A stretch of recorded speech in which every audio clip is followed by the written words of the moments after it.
Hi dear friends, yes സമചായൻ here.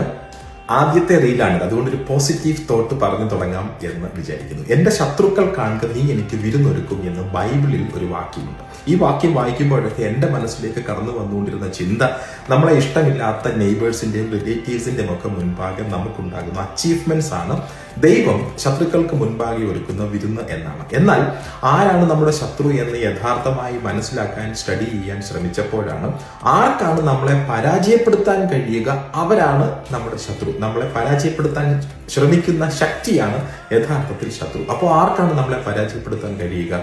നമ്മളെ പരാജയപ്പെടുത്താൻ നമുക്ക് മാത്രമേ കഴിയുള്ളൂ. വിജയിക്കണമെന്ന് തീരുമാനിച്ചുറപ്പിച്ച് മുന്നോട്ട് നീങ്ങാൻ തുടങ്ങിയാൽ മറ്റാർക്കും നമ്മളെ പരാജയപ്പെടുത്താൻ കഴിയില്ല. അപ്പോൾ മടി പിടിച്ചിരിക്കുന്ന, ഉത്സാഹമില്ലാത്ത, ആൻസൈറ്റി ഉണ്ടാക്കുന്ന നമ്മുടെ ഉള്ളിലെ ഈവിൾ സ്പിരിറ്റ്, ഈവിൾ എനർജിയാണ് യഥാർത്ഥത്തിൽ നമ്മുടെ ശത്രു. അതുകൊണ്ട് ശത്രുവിനെ അന്വേഷിച്ച് ഇനി പുറത്തെങ്ങും നടക്കണ്ട.